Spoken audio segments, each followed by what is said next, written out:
Hello, everyone. Welcome to today's Nicaragua webinar entitled Building Solidarity with the Nicaraguan Revolution, the Friends of ATC Network. My name is Barbara Larcom, and I'm one of your co-moderators today. We're looking forward to hearing from several speakers, and we'll introduce them in a few minutes, but first we have a few other comments and announcements. Paolo? And revolutionary greetings from your other co-moderator. My name is Paolo Cruzalegui. I am a certified human rights consultant and activist based in Orange County, California, an official member of the Peace and Freedom Party State Central Committee, and the co-founder of the Peruvian media collective Los Renderos de las Redes. And in June 2022, I met volunteers with the Friends of the ATC at the People's Summit for Democracy in Los Angeles. The following year, I traveled to Nicaragua with their delegation to witness firsthand what the Central American country is truly like. We want to thank Yoav Elenevsky and Stan Smith, who are providing technical and other support today, and our many organizational co-sponsors, who will be listed in the chat. The Nicaragua Webinars series is hosted by the Nicaragua Solidarity Coalition. You'll see several buttons available at the bottom of your screen. One button is for closed captions. Just click or tap it to turn it on. Also, feel free to use the chat function to offer comments throughout this event. But if you have a question for the speakers, please don't put your question in the chat, or we may not see it. Instead, click or tap the Q&A button and place your question there. We'll select your questions from the Q&A to pose to our speakers. Thank you. This webinar is being recorded, and the recording will be sent to all registrants within the next few days. When it's ready, it will also be posted on the website of the Nicaragua Solidarity Coalition, nicasolidarity.com, and also on its YouTube channel. Many of our past recordings are also available on the website and the YouTube channel. The Nicaragua webinar series will resume in January. On December 10th, we are supporting a separate program by the Americas Without Sanctions campaign, which will be held both online and in person in Washington, D.C. in celebration of Human Rights Day. So please mark your calendars now for December 10th for this program focusing on economic coercive measures, often called sanctions, against Nicaragua, Venezuela, and Cuba. Paolo? If you'd like to become more active in supporting Nicaragua's sovereignty and opposing foreign interference there, please join the International Nicaragua Solidarity Coalition. You can check their website regularly for updates and new resources at nicasolidarity.com. Also, please put your name and email address in the Q&A to get information about the Nicaragua Solidarity Coalition meetings and working groups. The next general meeting is on Monday, December 9th. The coalition meets on the second Monday of each month at 2:30 p.m. Eastern Standard Time. We're also putting other links in the chat to subscribe to the Nicaragua Solidarity Coalition newsletter and action alerts, the NicaNet email list, and NicaNotes. And now we turn to today's program. We regret that one of our speakers, Abe Marquez, is unable to join us because of a family emergency. So we will have 3 live speakers plus a short video from Ari Gutman. We will try to limit the total speaker time to 35 minutes to allow about half an hour for your questions to the speakers. So please do keep entering your questions in the Q&A throughout the webinar. Our first speaker is Michelle Munjanattu, a trade unionist and internationalist living in New York City. A friend of the Sandinista Revolution, Michelle was an election observer for the 2021 Nicaraguan elections, and she has lived in the country, or she's visited the country twice through Friends of the ATC. She actively builds connections and support for the people of Nicaragua through working with the Nicaragua Solidarity Coalition and organizing comedy fundraisers to support Nicaraguan farmers. Welcome, Michelle. You have the floor. Thank you so much, Barbara. A special shout out to the Nicaragua Solidarity Coalition for this great webinar today. And thank you to Paolo, Yoav, and Stan for your technical support and co-moderation. I'm really happy to be with Nicaragua Solidarity Coalition today. And I also want to give a special recognition to Erica Takeo, who is a member of the International Relations Secretariat of the Rural Workers Association, or the ATC, as well as coordinator of the Friends of the ATC Solidarity Network, which is based in Nicaragua. My name is Michelle Munjanattu. As Barbara mentioned, I'm a trade unionist living in New York City. I'm a longtime internationalist and have worked on Palestine, an active friend and supporter of the Bolivarian Revolution, and also the Sandinista Revolution. It is such an honor to be witness to the Sandinista Revolution, but also play a role in actively supporting revolutionary Nicaragua from the Imperial Core, because it's quite impressive that a nation in Central America of 6 million people causes so much concern and is reviled in the United States. But it is reviled because it is at the cutting edge of the new world that is being developed, of the concept of a united Nuestra America, at the cutting edge of a concept of food sovereignty, wherein we don't need Monsanto chemicals or glyphosate to produce food, that we empower peasants to produce their own food, and it's healthy food that is in great supply. I think food sovereignty is a building block for national sovereignty, and we really have so much to learn from the Nicaraguan people and their struggle.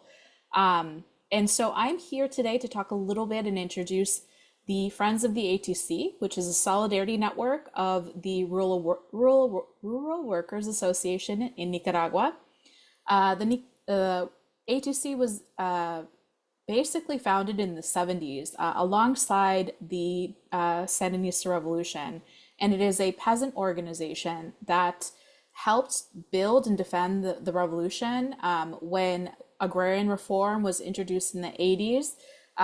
It was the ATC that was there supporting and developing land reform, capacitating farmers to learn how to take care of their own land and build and care for heirloom seeds and bring women into the process. So in changing economic conditions through land reform, the Sandinista Revolution was investing in women's rights and children's rights. And so this is a process that has been defended over the years. When the Sandinistas lost power in the 90s, in the period of neoliberalism, it was ATC farmers and peasant and allied organizations that defended the land reform for 16 years. And now that we have a revolutionary government back in power, that land reform has continued at pace. From the period of, I think, 2007 through today, over 140,000 additional peasant families have been granted their own titles to land. Barbara, I see you have your hand up. Excuse me, that's an accident. Okay, no worries. And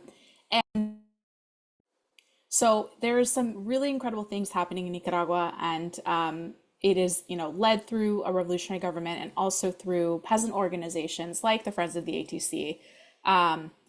And what is also very cool about the Friends of the ATC, or rather about the ATC, is that they have been part of an international peasant movement. So in the 90s, in response to the World Trade Organization, the wreckage of the Green Revolution, the ATC joined many other peasant organizations around the world to establish La Via Campesina, which represents more than 200 million peasant families, fisher folk, women farmers around the world in defending the rights of peasants and fighting for this concept of agroecology, which is a model of agriculture that is based in cultural practices, indigenous practices, is interested in cooling the environment as opposed to this, global warming that is a product of agribusiness, and is something that is really about restoring the rights of peasants and farmers to their own land. It's a really innovative idea. It is really the way forward. And I really have to laud the Friends of the ATC for their education and the materials that they provided over the years. When the pandemic started, they launched the Ben Linder Solidarity School, which was, 10 sessions every year. You learn more about Nicaragua, food sovereignty, the struggle of the Nicaraguan Revolution, and you learn so much about agriculture and the way that agribusiness produces so much waste. So 70% of all of us are fed by small scale farmers. The role of agribusiness is to produce food waste. And so when a country like Nicaragua invests in peasants, invests in farmers, through programs like through Hambre Cero or Zero Hunger, and gives women and children pigs and other farming implements and chickens, and allows them to kind of manage their own production, and helps them avoid purchasing expensive chemical fertilizers on the global markets. This is revolutionary. You're saving people in terms of saving them from illness and sickness, but you're also saving them from the vagaries of the international market. I remember with the NATO war against Russia, the price of chemical fertilizers just shot up. It was so hard on farmers to gain the implements they needed and the inputs they needed to continue farming. But in Nicaragua, that was not the case, because they had moved toward an organic type of agriculture and used organic means to kind of create fertilizers and compost. And so Nicaragua is a country that was able to really navigate the pandemic as well as the international geopolitical context very well. And today, about 90% plus of Nicaraguan food is produced by farmers in Nicaragua, which is so incredible.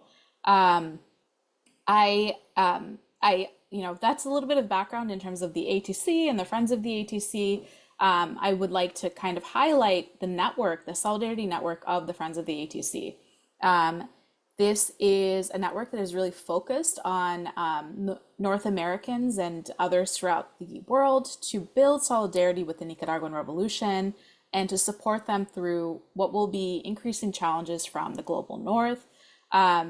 It was really, really incredible to be invited to election observe in the 2021 elections. And personally, I was very curious about Nicaragua. I've been a longtime supporter of the revolution, and I think I got more pulled in with the attempted coup of 2018 to see that devastating bloodshed, the horrific narratives running amok in the media. I was really curious about what really was happening, because I don't trust mainstream media, right? So I was invited to a Friends of the ATC delegation to election observe, and I was just blown away. This country is so organized, and they're so centered on national sovereignty and in never returning to the violence of the 80s. Nicaragua is so peaceful now because of the incredible bloodshed and sacrifices of the Sandinista Revolution, wherein over 50,000 workers, peasants, and students were murdered in the Contra War.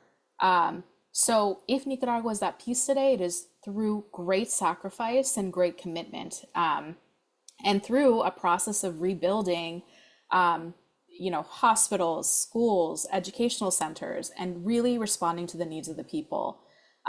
So what really impressed me on that first visit to Nicaragua was two things: how well organized Nicaraguans were.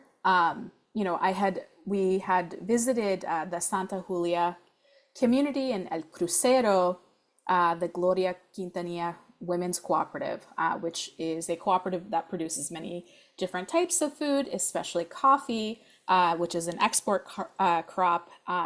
And they had, been working for the past 3 months, training election workers and training their community to vote. And we met them, a few days after the election, and they said, yeah, everyone was out to vote at 6 a.m. and by 12 noon, everyone had voted. this is a very organized society. And I think people are really shocked when the FSLN and Daniel Ortega receive over 75% of the vote. But this is just a little moment in time, like a test of how deep the Sandinista Revolution runs and the commitment between the people and their president. And it's it.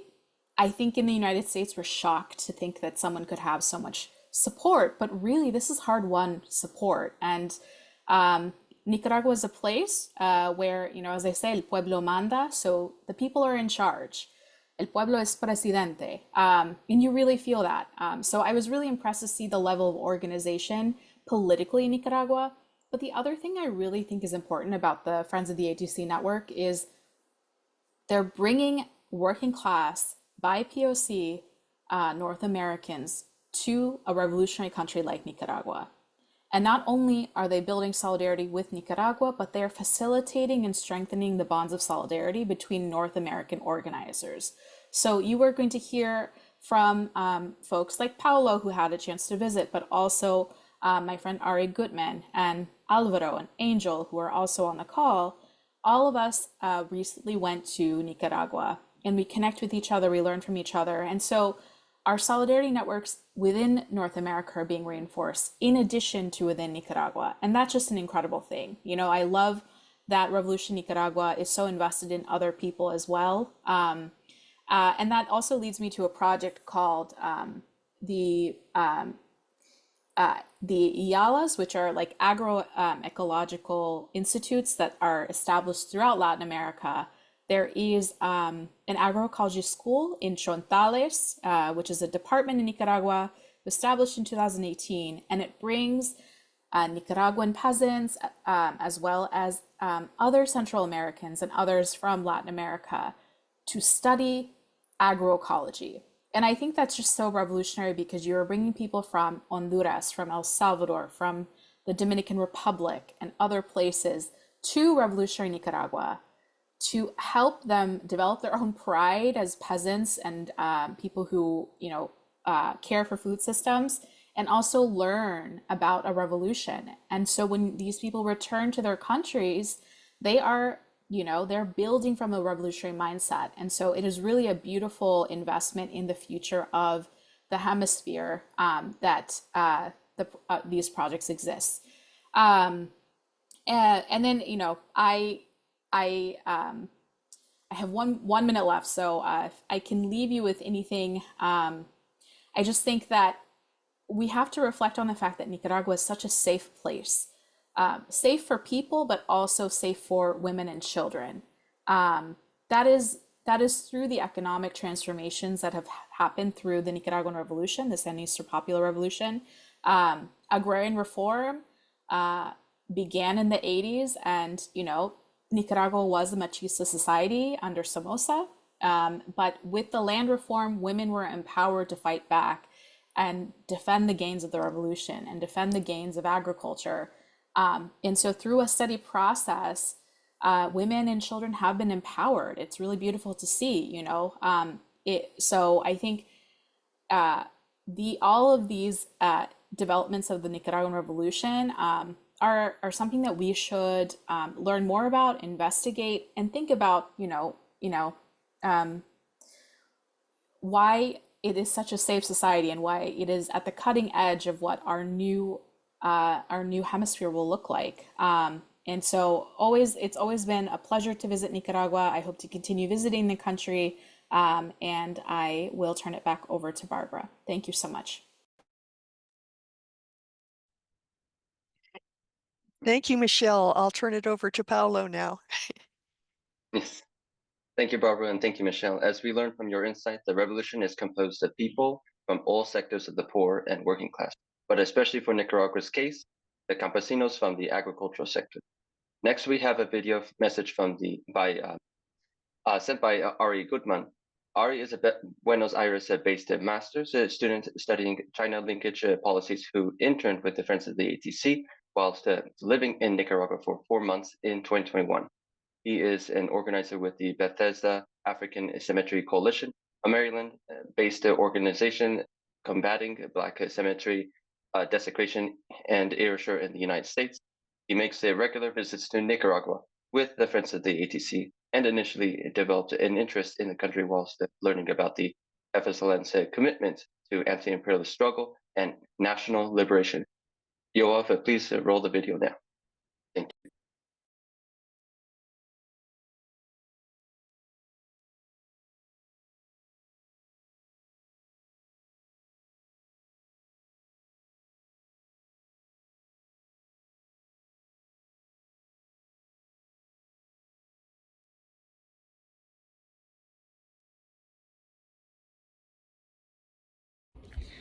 Hi everyone, so sorry that I couldn't be there in person for this webinar, but I did want to send in just a brief video to give some of my thoughts on, the solidarity work that's being done through the Friends of the ATC, and some of the more, general solidarity work that's being done with Nicaragua, that I've had the pleasure of seeing and being a part of over the last couple years. My name is Ari Gutman. I went to Nicaragua for the first time in 2021.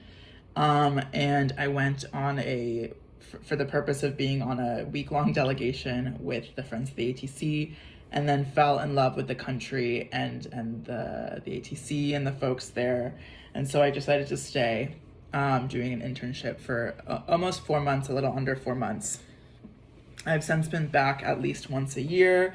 I've been able to accompany the Friends of the ATC on multiple delegations to celebrate the anniversary of the revolution, as well as I've been I've accompanied the elections, and I've also had the privilege of accompanying a University of Maryland course that was done in collaboration with the ATC. I think that when talking about the Friends of the ATC and Nicaragua more generally, it's really important for folks to remember that Nicaragua is a country that is currently is under attack by the United States, and has been under the attack of the United States for quite a long time. And so when we talk about Nicaragua with our friends and our families, it's very likely that they have no information and no knowledge of what is happening in Nicaragua, what U.S. policy towards Nicaragua is, and some of the incredible things that are happening in Nicaragua. I mean, part of this war on Nicaragua is an information war. And so there's so much disinformation and so much lack of knowledge to begin with. I mean, when I went to Nicaragua for the first time and decided to visit, I knew absolutely nothing. All I knew was that it was a country that the U.S. didn't like very much, and so I felt like I had to be there. But a lot of people might not have that same kind of reaction to Nicaragua. They might, believe U.S. propaganda. And so I think one of the first things that we can do, and the easiest things that we can do to support our comrades in Nicaragua, is inform people, right? Let them know just basic information of like where Nicaragua is, some brief things about its history, and then let them know about what's happening in Nicaragua today. And I think that the great thing about the Friends of the ATC is that it's a great source for people to learn more about Nicaragua with a specific focus of the environment and agroecology and farming, which is something that I think everyone who's concerned about imperialism and progressive issues, and things like climate change, which I don't know anyone who's not thinking about the climate, we can use this, the work of the Friends of the ATC to ease them into learning about Nicaragua, and then obviously, connecting Nicaragua to the other, anti-imperialist forces in the region like Cuba and Venezuela. I also wanted to say in my kind of little video message, and I really do apologize for not being able to be there in person, is that one of the biggest things that we can do to be in solidarity with the ATC and with Nicaragua is just to strengthen our movements wherever we are, strengthen ourselves, strengthen our, whatever it is that we do, right? So if we're union organizers, or if we're anti-war organizers, or in solidarity with the Palestinian struggle for liberation, strengthening our movements, strengthening our resolve, learning as much as we can, being in good health. This is a long struggle, and we want to make sure that we're there for Nicaragua today, but also in the future. And so I really just want to encourage people, as an organizer myself,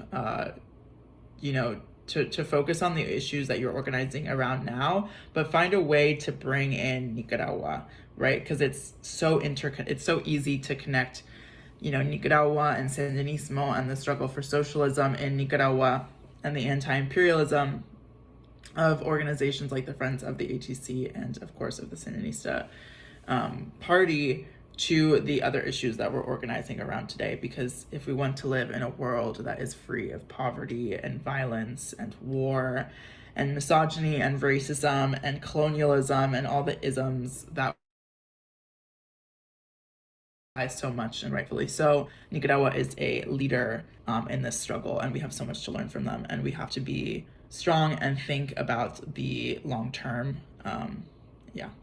So thank you so much, and I hope the webinar is going great, and I hope the rest of the webinar goes great. Feel free to share my contact information if my email for any questions. Thank you so much. Well, our thanks to Ari Gutman for sending this video, which I found very, very interesting and just inspiring as well. Our next presentation is by Angel Ponce, who is an anti-imperialist organizer based in Los Angeles, California. Her passion for the arts serves as a dialogue between community healing and raising political consciousness. Welcome, Angel Ponce. Hello, good morning or good afternoon for those of you who are on a different time. I am really honored to be speaking today, and I'm very grateful for the Nicaragua Solidarity Coalition for not only inviting me, but also to Erica. I immensely thank her for all of her support and really guiding me back to Nicaragua. I also wanted to share a presentation while I'm speaking. So I'm going to go ahead and try to open my screen. Can everyone see? Yes. Okay, perfect. So I wanted to call this my homecoming trip. That's what I titled this because I am Nicaraguense, and I began college the same year as the coup was attempted. So in the fall of 2018, I was taking a sociology of Latin America class. And shortly afterwards, I really began to realize that what is taught in Western society is most often liberalism that can breed isolation and division and not really gain that sense of understanding international solidarity or what that really means. So even though I was able to take that class, I actually didn't learn too much about my history as I would have anticipated. And I really long to learn more about like why this would happen to my people, basically. So I attended a film screening of Nicaragua Against Empire, and this is actually a picture of my family on the right. My family, we immigrated from, well, my grandmother immigrated from Nicaragua to San Francisco, like many other Nicaraguenses, to escape the violent conditions that were happening during the time of the Sandinista Revolution. And Excuse me, Angel, but we're not seeing the slide of your family that you oh mentioned. no, what slide are we seeing? It looks like an introductory slide saying Oh, homecoming trip. If you can hit there's no present, pictures in it? can you hit present on your screen? I am hitting present. Oh no. Hit present on the slideshow. Okay. Do you see the slideshow now? Are there pictures? You need to share screen again, I think. Oh no. Okay, let's see. Does it work now? I can fill this in.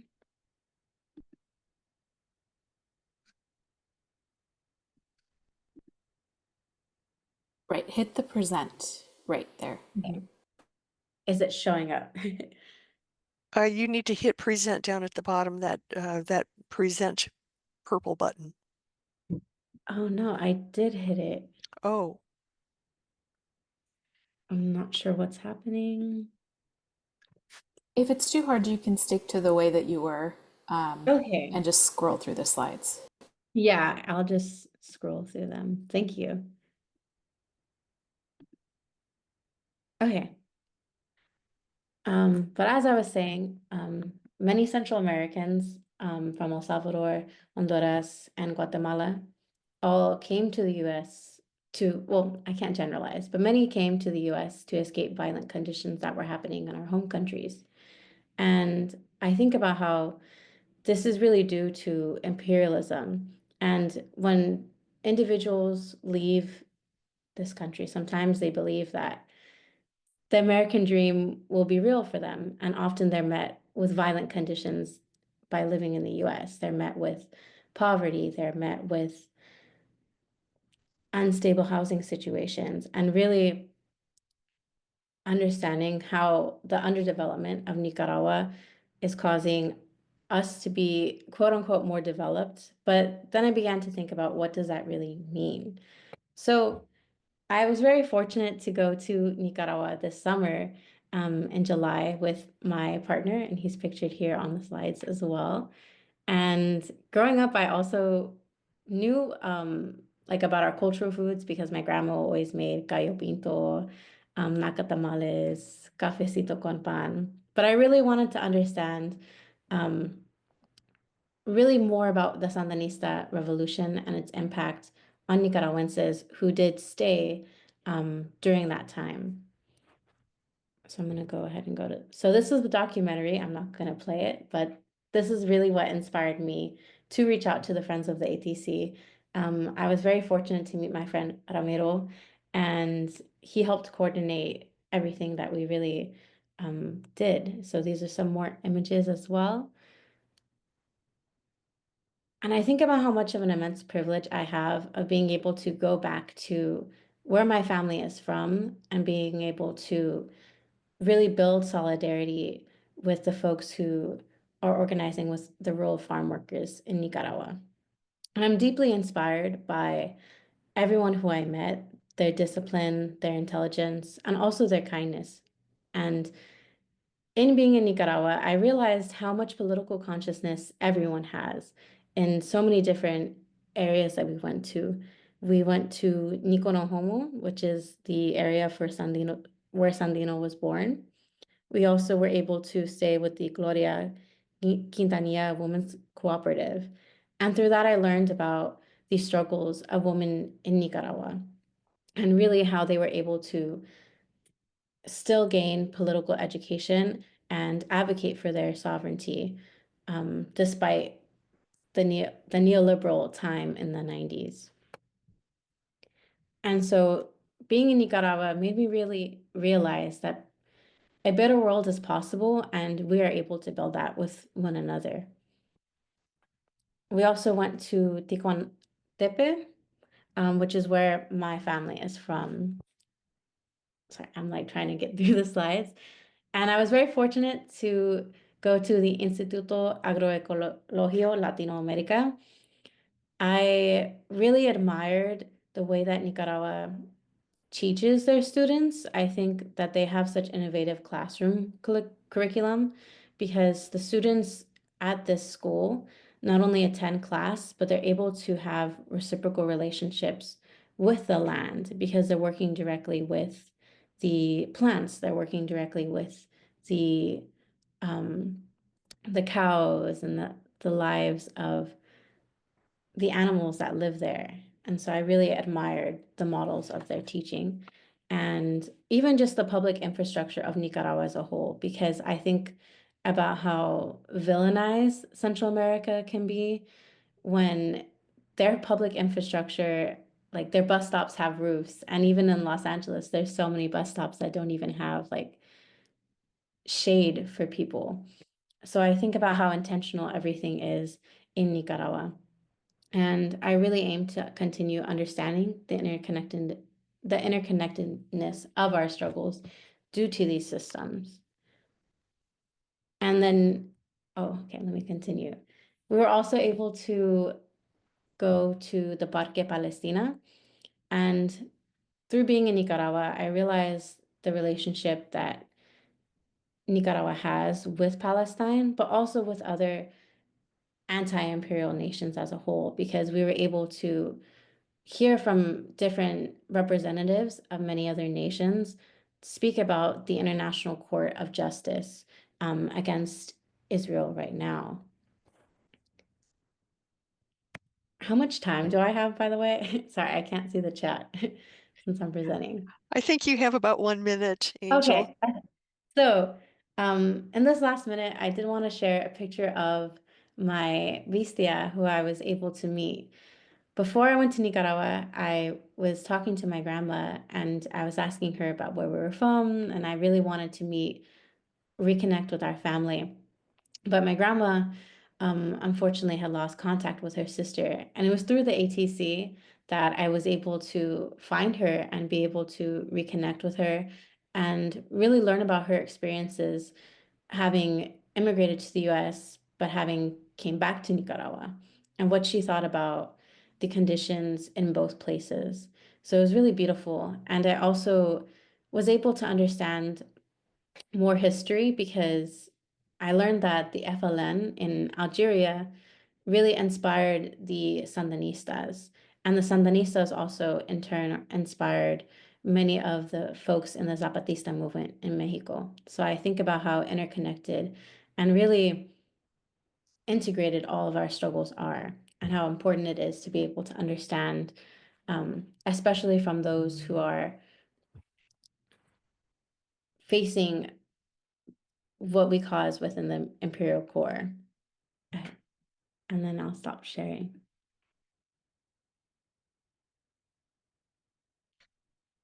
And then also, I forgot to mention, we were able to meet with other delegates from the Black Alliance for Peace, the Bronx Anti-War Coalition as well. And so it was really beautiful also seeing other people from within the United States who are working class organizers there in Nicaragua, and being able to hear how they would bring their education back to where they organize. Thank you. Well, thank you, Angel. Your story reminded me of a Nicaraguan Palestinian family I met when protesting in San Francisco at last year's Asia Pacific Economic Cooperation Summit. And there's been more people that I met up there in Oakland too that have traveled to the Caribbean side of Nicaragua. And so it's very interesting to see these connections here in the US and in California as well. And it is also important to hear from the perspective of Nicaraguans in the diaspora, and also back at home, still building that, keeping that connection alive with their family back home, and seeing the progress of the revolution too. Our final speaker is Alvaro Mense. Alvaro is an educator living in St. Louis, Missouri, whose political work is grounded in abolition, anti-imperialism, and decolonization.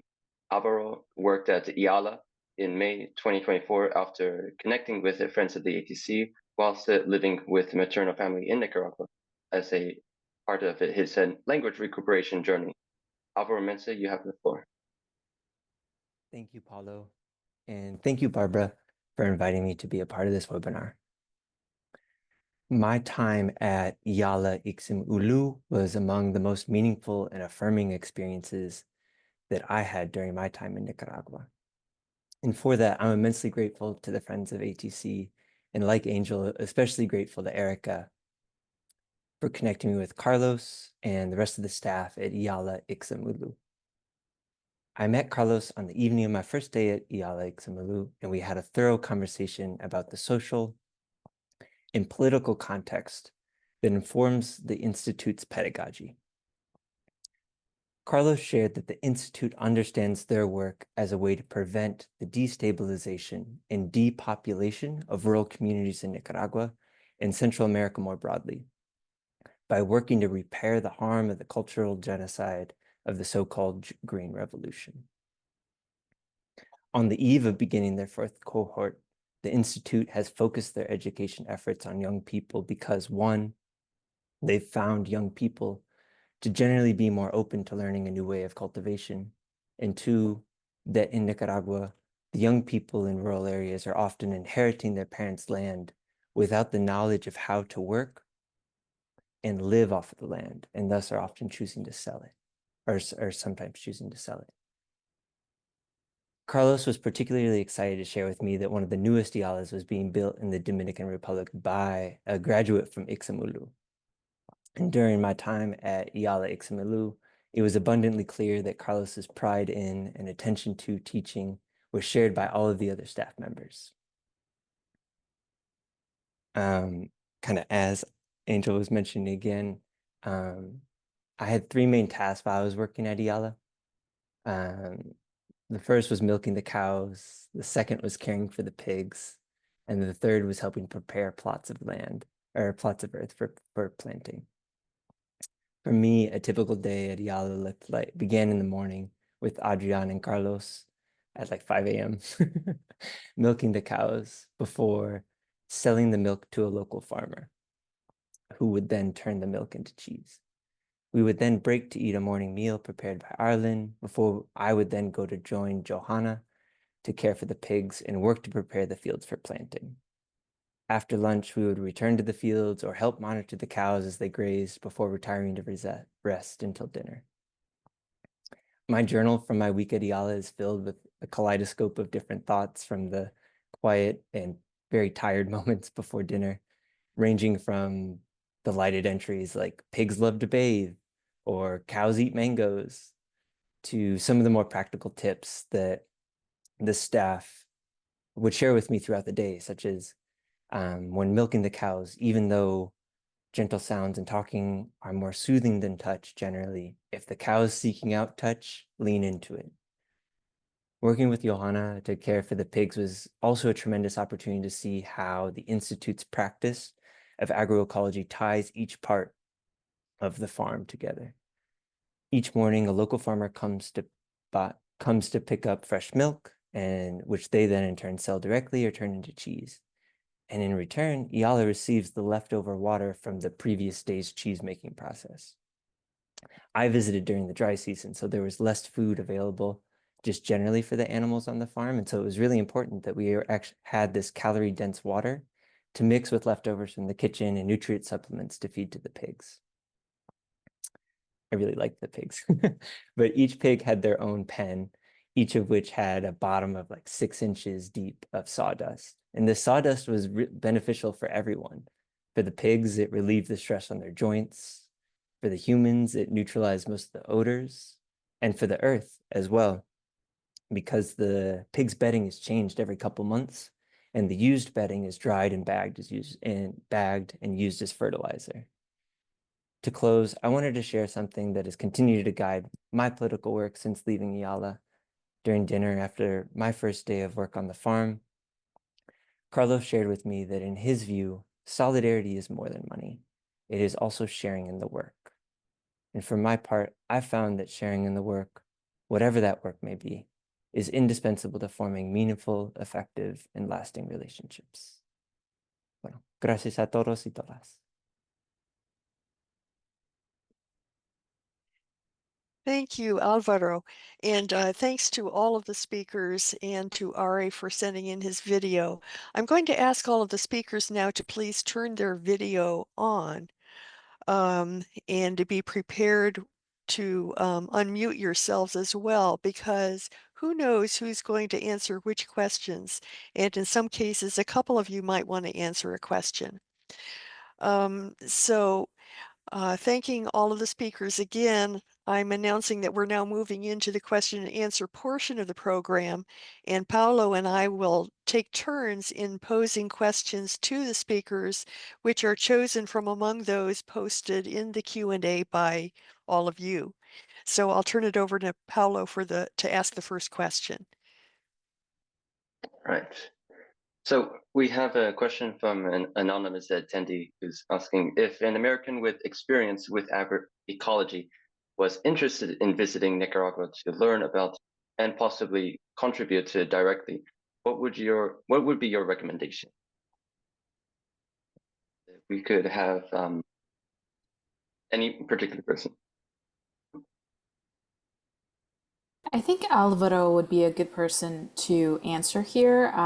As a member of the Friends of the ATC, I do think that there are opportunities to participate in this program, and I will drop the email in case folks are curious, but I think building agroecological knowledge within the United States is really important for people who are returning to the land, returning farmers in the United States. And so, yeah, definitely think it's a possibility. Over to you, Alvaro. Maybe you want to share how you got connected and, your role. Yeah, I think to share, my trip to Yala was, I think, a little different than some other folks' trips because I wasn't a part of a delegation. I was just connected with Erica individually. And I think to the person who was asking, I think in the spirit of what Carlos was sharing, I think that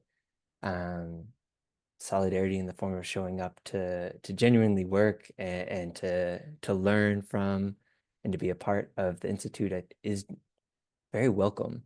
I think the maybe only caveat is that all of my instruction was in Spanish. And so I think that's I think being cognizant of kind of like where your language skills are at, I think is a big component of going to the Institute to learn. And for what it's worth, I didn't have a basis in agroecology, so maybe your basis would help to bridge some of those gaps as well. Are there others who'd like to add anything to Alvaro's answer? Okay, then I will select the next question, and I'm combining a couple of them here because they're almost the same.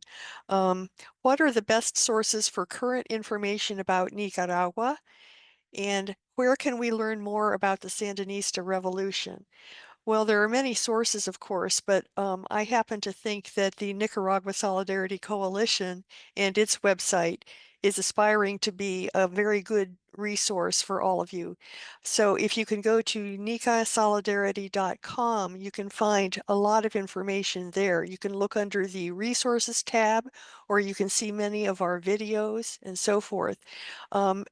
And in addition to that, if there is a particular question that you would like to have answered, don't hesitate to email us at Nicaragua Solidarity Coalition at gmail.com, and we'll try to get the answer for you. So that's my answer off the top of my head. Now, who else would like to answer that among our panelists?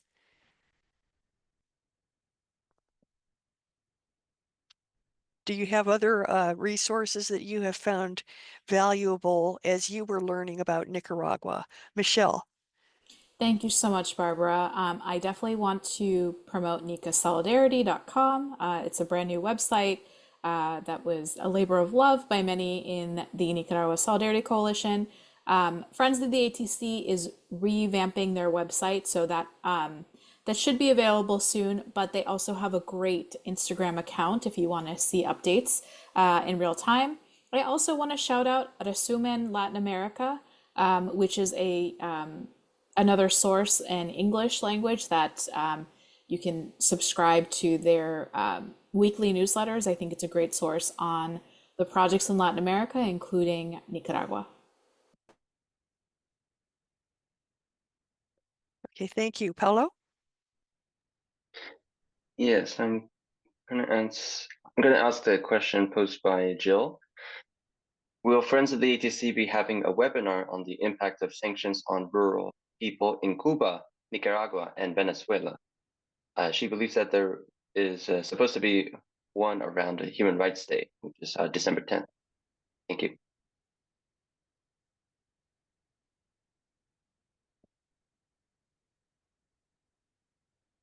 Okay, I'm going to start answering that because I heard through the grapevine that that might be scheduled for December 13th, but that's awaiting confirmation. Do any of you know for sure whether that's going to be the date? If so, people could mark their calendars. It's going to be sometime that week. Okay, looks like nobody knows for sure. So stay tuned. We'll be getting that answer for you shortly, we think. Okay. Um, Here's a good one from Valerie Williams. With regard to agriculture and farming, have they managed to avoid cruel factory farming practices?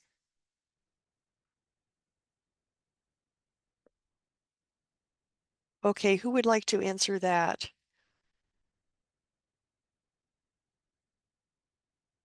Michelle? I can take a stab. I did not visit a factory farm when I was in Nicaragua, but given that Nicaragua is on the path to almost 100% food sovereignty, and we have mostly seen projects through agricultural cooperatives and other peasants who hold a title to their land. I have not seen industrial farming within Nicaragua, and also the agroecological model, is opposed to the depraved agribusiness model, right? Where chickens are raised in their own filth. Often pigs are the same. Have infections and are, enclosed in such difficult conditions. Like the stuff that you see in the United States, I would be shocked if that existed in Nicaragua, because if the animal is not healthy, the people are not healthy.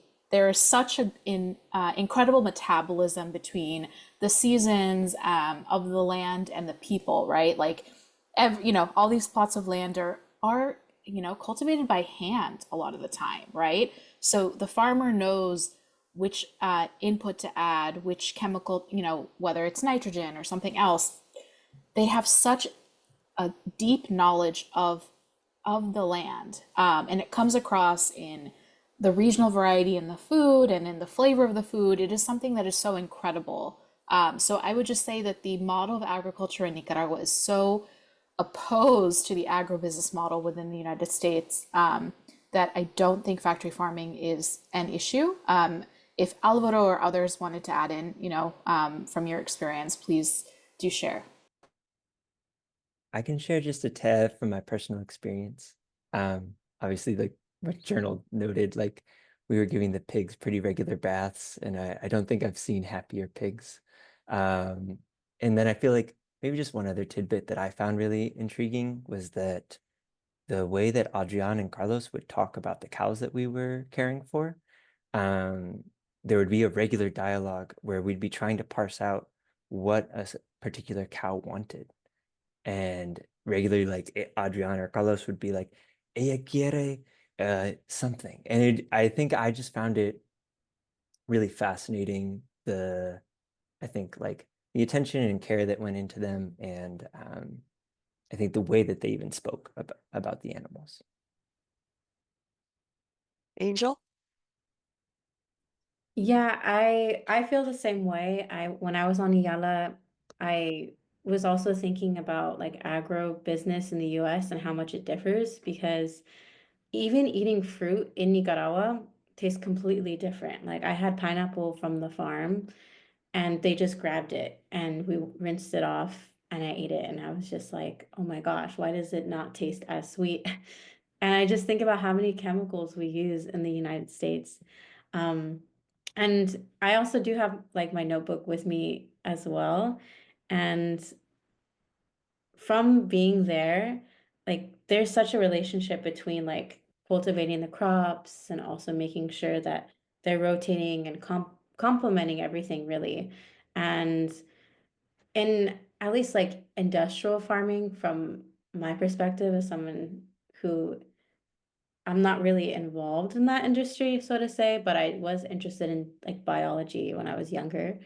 Um, it seems that a lot of animals are like torn from their like children or torn from like their relatives, and all of the cows, like they're all related to each other. Like the sisters are there, like they all have names and nicknames, and even like the pigs. So I think about how like that relationship is, because that's probably not the case in a lot of industries within the United States. Like they're not going to know each of their like livestock by name in the same way where they did in Yala. Thank you. Paolo? Yes, I'm checking to see if I could combine a couple of questions here. Possibly could save that later, but I will want to switch it to back to the elections in 2021. A question from Jeffrey asks, can you share more about your experience watching the 2021 elections? As someone who visited Nicaragua and saw support for FSLN, how would you address the claims that 2021 wasn't a free and fair election? Thank you.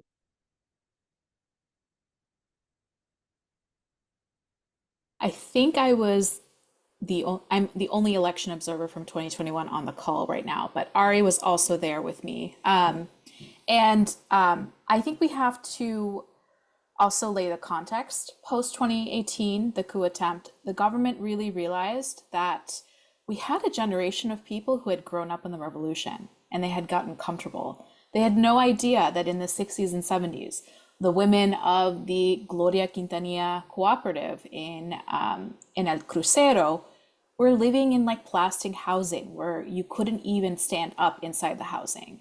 People didn't have shoes until they were 14 years old. Women did not learn how to read. A lot of people didn't have access to education. But in 2018, you had generations that had grown up completely within the revolution, which is an incredible thing. You know, it's an incredible thing when a revolutionary process matures, but you need to constantly educate people, commit to the formation of the young people so that they continue to build the revolution.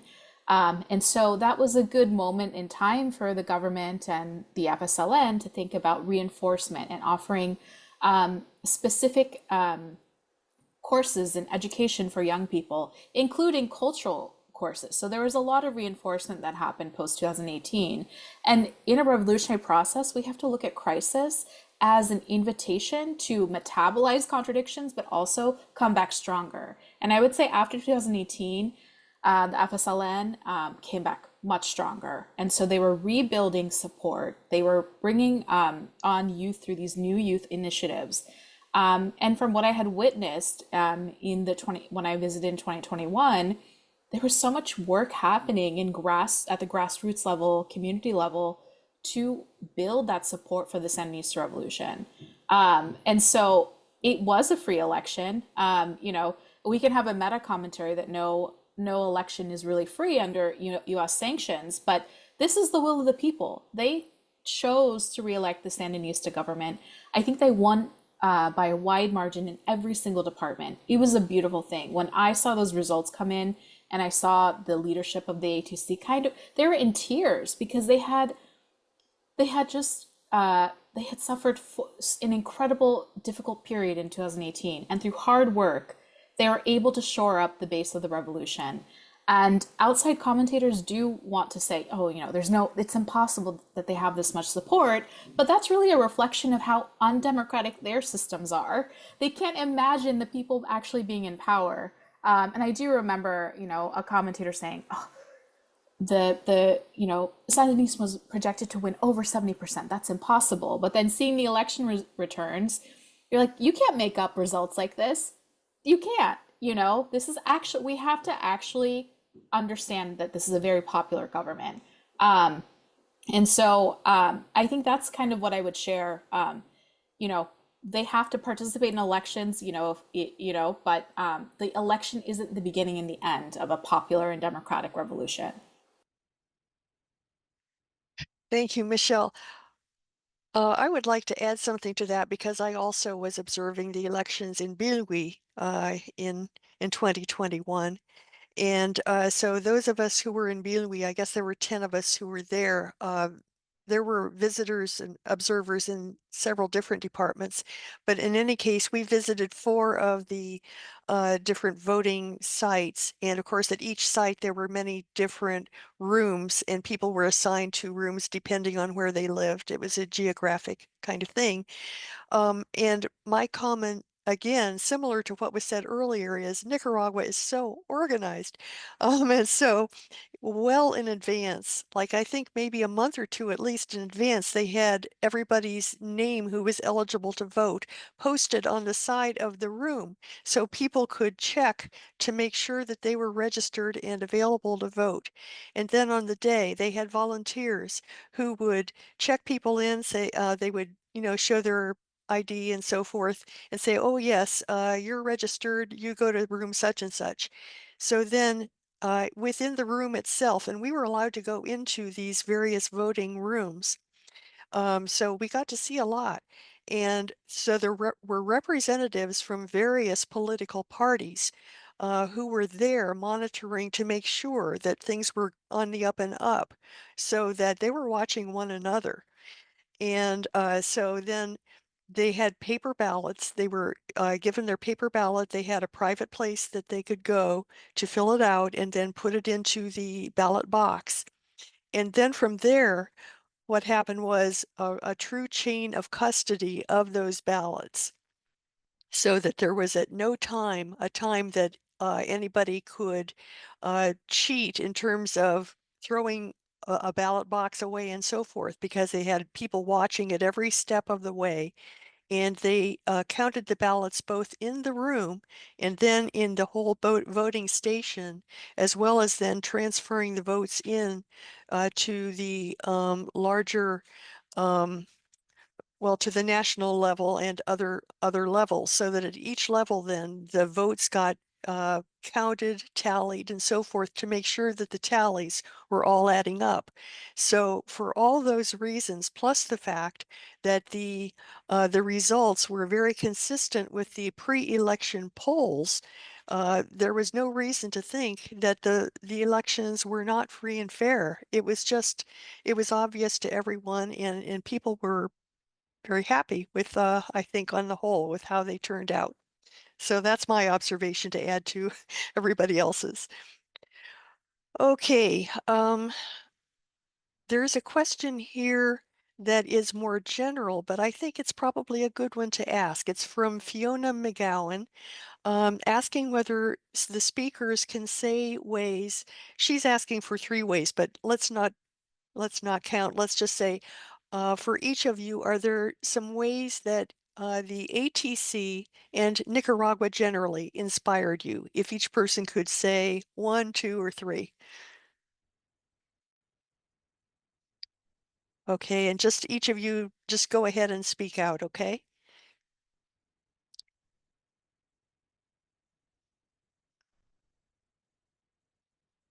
Alvaro, let's start with you. I think for me, one of the things that I'm taking away, I think, is the longevity of both the Sandinista Revolution, the ATC as a formation, and when I narrow it down to the experience that I had the most in depth, IALA, in terms of a land-based project that's welcoming its 4th cohort and in its 6th year, because coming from my context in the Imperial Corps, I think many of the political projects that I have been a part of have not lasted that long in comparison with IALA. And I think the dedication, sincerity, and the humbleness that folks approach their work with is a big reason why. So that's something I'm taking away.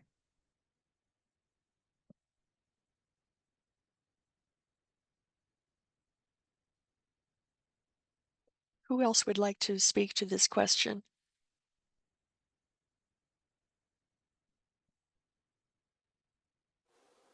I'm happy to share, and would love to hear if Angel also has something to share. I have been traveling to Venezuela and Nicaragua these past few years, and since I've started traveling to these revolutionary countries in the global south, I have unionized my workplace, become a trade unionist, and used my trade union to also advance the cause of internationalism. And so it is inspiring to see the worker organization in a place like Nicaragua and the commitment and the belief that you are building us through every step. We are getting closer to the idea and the concept of Nuestra America. And then the other kind of intangible thing that I think is really important to share is a lot of people, when you come to Nicaragua for the first time, you realize that this is a society that has a social fabric that is well maintained. What does that mean? That means when you're hanging out with a group of Nicaraguans, the youth are not checking their phone constantly. They're involved and engaged in the conversation.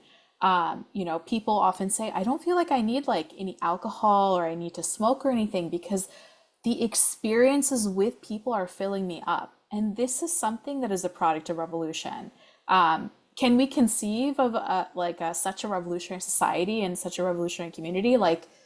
It's very difficult to kind of find that experience if you are not in a revolutionary society. And so that is something that is always that always sticks with me, is motivating to me, and keeps me coming back to Nicaragua.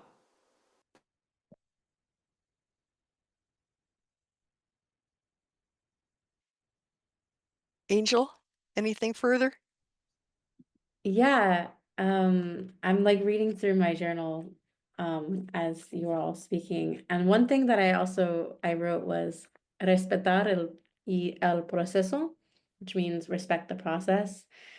And I feel like coming to Nicaragua, I really realized also to what Alvaro was saying, that we really have to love the work that we're doing and also love like the people who we are building solidarity and community with, especially within the United States. And we have to respect the process of being able to unlearn what we've been taught from Western society and really all of the disbeliefs and how media just portrays Nicaragua in such a I don't know what to say, but in such an oppressive way. Um, yeah, I just have so many thoughts and it's kind of hard to just compile them. But I really learned so much from the ATC.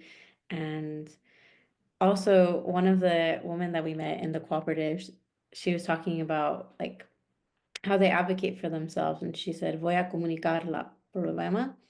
And I think it's really important that for us who are organizing within the United States, we understand not only addressing the problems, like for example, for me, I do work within like the unhoused community. So not only being able to help them materially with like mutual aid, but also being able to understand why do these problems exist in the first place and how can we communicate where these problems originate from. And Paolo, I see your hand is up too. Yes, since I've been there with the Friends of the ATC in Chontales, in the Caribbean side of the country, it's been a wonderful adventure. I was there for 2 weeks. And very inspiring to see how it is on the ground versus the constant bombardment of propaganda that we get from the global north, telling us the lies about the country. It's been very isolated, and if you don't know Nicaragua, haven't been there, then you're gonna all the only information you're getting from is from the Western media. It's just constantly lying, but that's how I view it. That's why I went there. Before Cuba and Venezuela, I haven't been to those two places, but plan to. But Nicaragua has been a wonderful adventure into going as the first socialist state to witness this project, and versus how it is here in the United States. And then when I came back to the United States, it felt like returning to a dystopia of how we don't have our social programs achieved yet, our advances in our human development. It's not the same as it is in that tiny Central American country. And even though it's tiny, like Cuba, just a tiny island too, they progress so much further in their medicine, in their healthcare system, in their and so forth. Even in Nicaragua, they have the universal healthcare system. And so another point that I want to make is that in the grand scale of things, Nicaragua is playing a major role in the global sphere of politics when it comes to Israel, especially. They have cut ties with Israel, diplomatic ties with them, and as well as have been the first country to join South Africa's case against Israel at the ICJ. And so Nicaragua has been going further and further into this trajectory because their strong support for Palestine goes way back before the revolution with the FSLN and the PFLP with Leila Khaled coming to the 45th Sandinista Revolution celebration this year. That came about through the years, the legacy of these two revolutionary peoples cooperating together in the 20th century and to the 21st century. And we're seeing that the fight is still going on with Israel and our solidarity from all countries abroad, not just Nicaragua, but yeah, they're all supporting Palestine, and we're seeing the countries that are not supporting Palestine, like the United States, and the country that most of us live in, or the United Kingdom as well, or Germany and Canada. And so there's our solidarity is important to bridge that together with Nicaragua and Palestine and Cuba, Venezuela, Peru, Haiti, and so forth. It's important to keep bringing up these struggles and making these connections when protesting, when doing presentations, events. Thank you.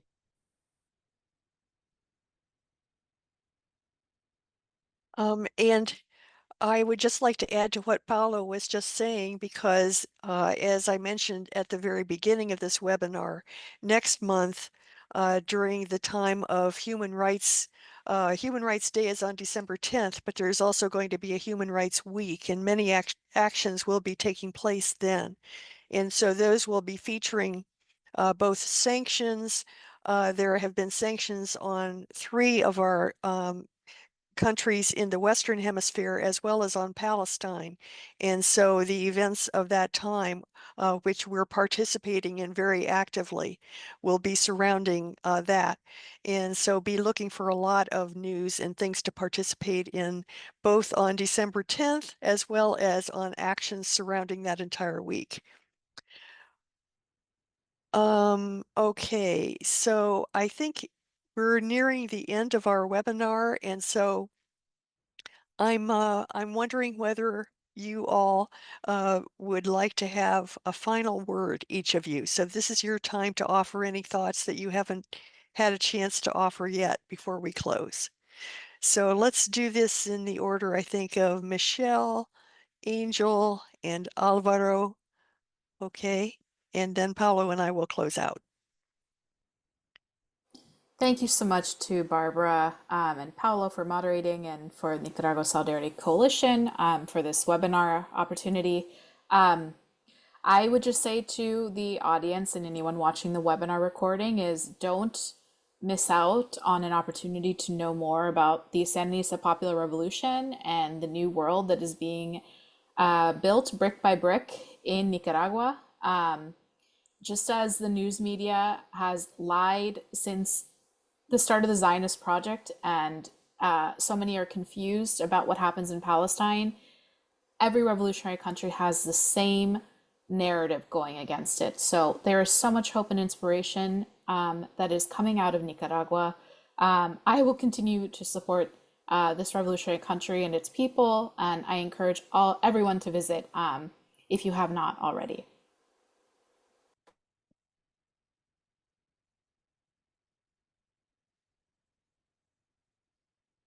Angel? That was so powerfully said, Michelle. I don't even know how I followed up with that. So I think for me, my last piece I'd want to share is to really be able to engage with those around you as well, because I think that's how Nicaragua was able to build such a powerful base, was that they were able to really, like when I went to Santa Julia, every woman in the neighborhood knew everyone's families. They knew if there were any struggles going on within each other. And I think that's something that I really encourage people within the Imperial Core, is to really understand what are the struggles within your neighborhood and how can you address those, but also connect those to the international struggles, because everything is interconnected. Alvaro?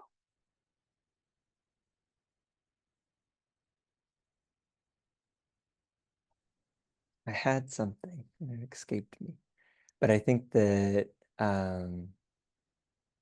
what I want to share is that, to echo Michelle's point of, if you are able to and you have the opportunity, I think a visit to Nicaragua or another revolutionary society is a really impactful experience, because I think that, especially for folks who are living in the Imperial Core, our political horizons are really limited.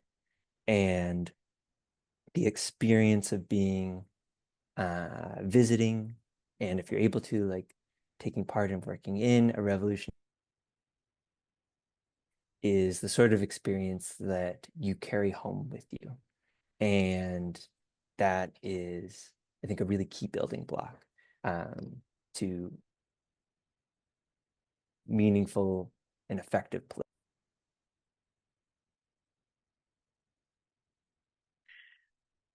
Okay, I have a couple things to offer, then I'll ask Paolo to close us out, I think. One comment that I have is just to thank all of you for your observations, and they're similar to my own the first time I came to Nicaragua many years ago. And that was 35 years ago now for me. And I've been hooked ever since. And so I really feel what you're saying. You know, it's an inspiring place, and the people of Nicaragua, also something that's always inspired me is how they persevere through it all, and they just keep going toward their dreams, and I really admire it. The other comment I have is there are many questions that were placed in the Q&A that we didn't get to today. Paolo and I believe, chose questions that we thought would be most pertinent for the speakers that we have this month, but there are some questions that could be answered in another webinar, or they could be answered in a future NICA notes and so forth. So we encourage people to stay in touch, to sign up for things like our bi-weekly newsletters, our NICA notes and so forth, and your questions will be answered over time. But we do take all your questions seriously, and I thank you for them. Paolo? I just want to give my appreciation, as someone who went through what you all have with the Friends of ATC. It's been an incredible trip there, and I encourage people to travel, keep going to Nicaragua, to other parts of the world, especially in Latin America, since they are all common language as well. It's easy to get around. And we're building these solidarity connections as we're keep on progressing with more delegations and so forth.